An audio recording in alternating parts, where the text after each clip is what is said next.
সংকরণের ব্যতিক্রম। দেখো মানে কিছু কিছু যৌগে সংকরণের ব্যতিক্রম ঘটে। এখন কোন ক্ষেত্রে ব্যতিক্রম তোমার তো এটা বোঝা লাগবে। তুমি লেখো 1 নাম্বার পয়েন্ট দিয়ে লেখো,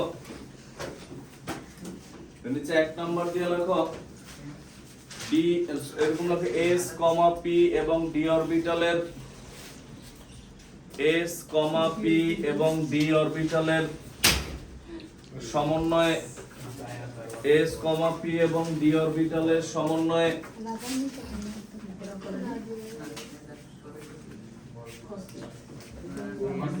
যে লেখো সমন্বয়ে যে সংকরণ ঘটে,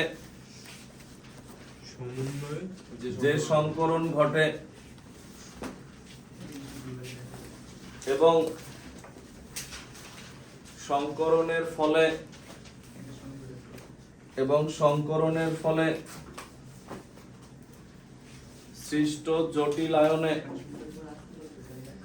সংকরণের ফলে সৃষ্ট জটিল আয়নে সংকরণের ফলে সৃষ্ট জটিল আয়নে সৃষ্ট জটিল আয়নে ব্যবহৃত লেখো ব্যবহৃত ডি ব্লক মৌলটির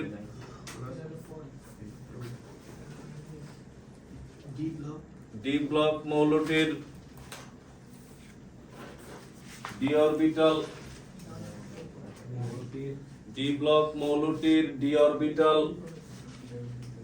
ইলেকট্রন দ্বারা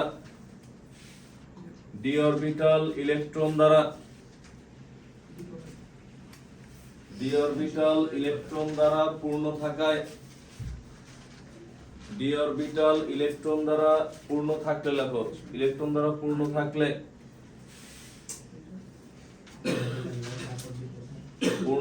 লিখছো এই ডি অরবিটাল সংকরণে অংশগ্রহণ করে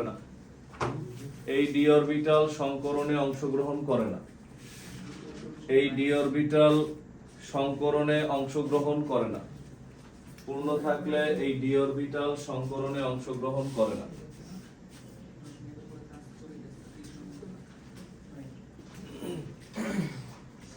এই ডি অরবিটাল সংকরণে অংশগ্রহণ করে না লিখছো। এরপর লেখো হচ্ছে 2 নম্বরে আরেকটা পয়েন্ট লেখো,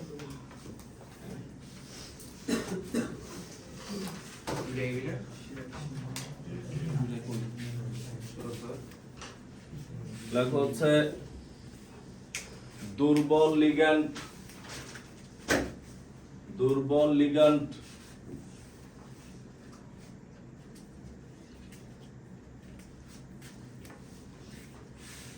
সংকরিত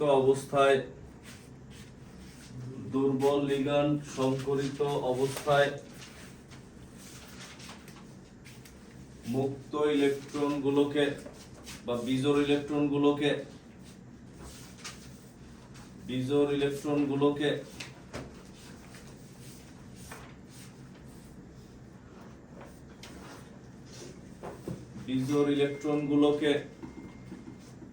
জোড় অবস্থায় পরিবর্তন করতে পারে না।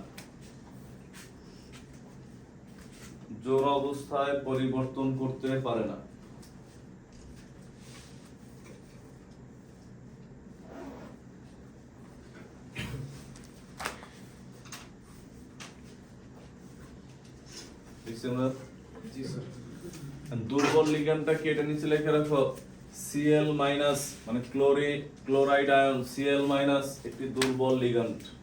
এই পয়েন্টের মধ্যে Cl- একটি দুর্বল লিগ্যান্ড। এগুলো হচ্ছে ব্যতিক্রম কাহিনী আর কি আমরা। হ্যাঁ, এবার আমরা দেখি তো যৌগ হেডলাইন দেই Zn NH3 for 2+, Zn NH3 for 2+। এটার সংকরণ আমরা এখানে হচ্ছে দেখতে আসছি। দেখো অ্যামোনিয়া NH3 এর জারণ মান তো 0, কারণ অ্যামোনিয়া কি টোটালি একটা যৌগ। তো এটা যদি 0 হয় তাহলে 2+ কার জিঙ্ক। তো এবার যদি আমরা ইলেকট্রন বিন্যাস লিখি তাহলে জিঙ্ক প্রথমে তুমি পরে লিখো 1s2 2s2 2p6 3s2 3p6 3d10 4s2 এটা হচ্ছে জিঙ্কের ইলেকট্রন বিন্যাস। তো জিঙ্ক 2+ যদি আমরা লিখি, দেখো zinc 2+ 1s2 2s2 2p6 3s2 3p6 3d10 4s0। বুঝছি কেন? 2+ মানে কি 4s এর দুইটা ইলেকট্রন ত্যাগ করছে। এবার হচ্ছে আমরা সংকরণে যে স্বাভাবিকভাবে আমরা যেভাবে লিখছিলাম, দেখো জিঙ্ক আমরা লিখলাম সাধারণ অবস্থায়,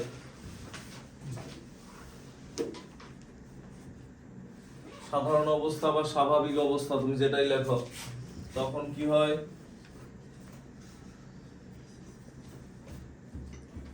থ্রি কয়টা 10টা নাকি, এ হচ্ছে 4s 4s এও দুইটা 4p ফাঁকা। বুঝছি আমরা? এটা জিঙ্কের স্বাভাবিক অবস্থা। এরপর যদি আমরা লিখি, একবার যদি বুঝতে পারো তাহলে কিন্তু তুমি আরেকজনে বুঝাইতে পারবা, ক্লাস নিতে পারবা, না বুঝতে পারলেই ঝামেলা। সব একই প্যাটার্ন। এরপর হচ্ছে আয়নিক অবস্থা।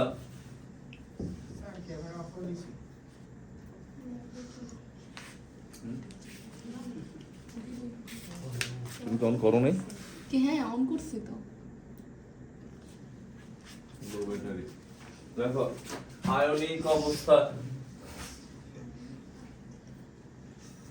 আয়নিক অবস্থায় 4s এর স্যার আয়নিক না আয়নিক তো একই কথা। আয়নিক লিখবা, লেখো আগে আয়নিক লিখছিলাম না, এই কারণে বলতেছো আয়নিক লিখলে হবে। আবার কাইটো না যারা আয়নিক লিখছো, আমার তো কাটার অপশন আছে, বোর্ড আছে, দেখো স্লাইস। দেখো এখানে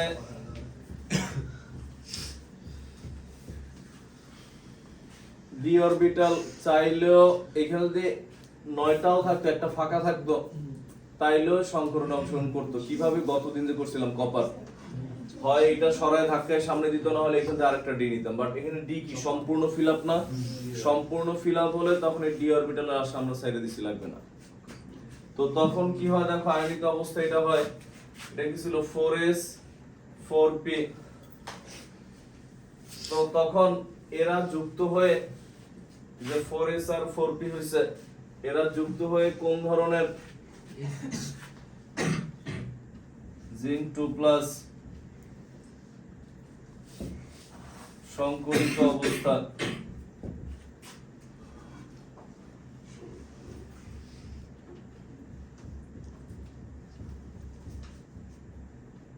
যে 4s 4p এরা যুক্ত হয়ে, এটা কি ছিল 4s 4p যুক্ত হয়ে দেখে sp3 সংকরণ গঠন করে। জটিল যৌগ বাট কি হইছে sp3, এটাই সাধারণ নিয়মের কি ব্যতিক্রম। কারণ জটিল যৌগ তো আমরা জানি যে ডি থাকবেই, যে dsp3 বা dsp2 অথবা d2sp3 অথবা d3sp3, কিন্তু এগুলো কোনোটাই হয় না। মাঝখানে কি হইছে sp3। এটা কেন হইছে? এর কারণই হচ্ছে এটা যে এখানে কি একদম ফিল আপ। ক্লিয়ার? এরপরে হচ্ছে দেখো জিঙ্ক ZnNH3 4 2+, এটার ক্ষেত্রে তখন কি হয়,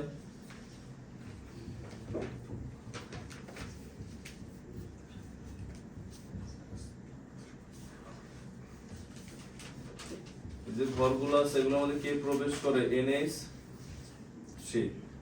এক জোড়া আছে না প্রত্যেকের? NH3 4 piece. তখন এরপরে কি হয়, দেখে জিঙ্ক 2+ 4NH3 মিস আমাদের ZnNH3 4 2+। এটার সাথে কোনটার কোশ্চেন দেয়? প্রায় সিকিউতে দেয়। দেখো এটা তো এটা আমরা গতদিন পড়ছিলাম এরকম, কপার CuNH3 লাস্ট ক্লাসে ছিল এটা 2+। তো দেখো এটা ছিল dsp2 সংকরণ, আর এটা sp3। জিনিস একই, শুধু এখানে কপার আর এখানে কি জিঙ্ক। এবং যাদের এই ডি অরবিটাল সংকরণে অংশগ্রহণ করে না, যে ডি ব্লক মৌল বা অংশগ্রহণ করে নাই এরা হচ্ছে বর্ণহীন যৌগ, এরা রঙিন যৌগ প্রদর্শন করতে পারে না। মানে ডি অরবিটাল সংকরণে অংশগ্রহণ করলেই তারা কি করবে, রঙিন যৌগ প্রদর্শন করবে। এটা আরেকটা আগুন চিহ্নিত টপিক, সেটা আমরা সামনে পাবো। বাট এখন আমরা বলে রাখলাম এই দুইটা দিয়ে প্রায় উদ্দীপক দেয়। উদ্দীপক দিয়ে এরপর বলে যে এটা বর্ণহীন যৌগ কিন্তু এটা রঙিন যৌগ, বা এটা সংকরণ দেখাও, বা এখানে কোনটা সংকরণে ব্যতিক্রম পরিলক্ষিত হয়, বা যৌগ উভয় জটিল আয়ন হওয়া সত্ত্বেও এদের সংকরণ পদ্ধতি ভিন্ন কেন, কারণ এটা sp3 আর এটা dsp2। বুঝছি আমরা? তো এখন এটা লেখার পর যেমন এটার আকৃতি কি ছিল, সমতলীয় বর্গাকার, গতদিন লিখছিলাম।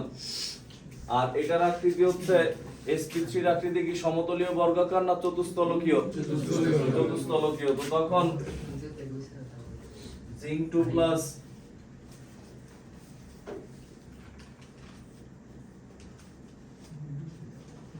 এই হচ্ছে NH3, এই হচ্ছে NH3, এই হচ্ছে NH3,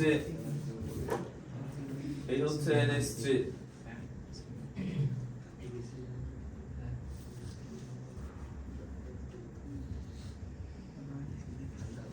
এই হচ্ছে আকৃতি সমতলীয় বর্গাকার।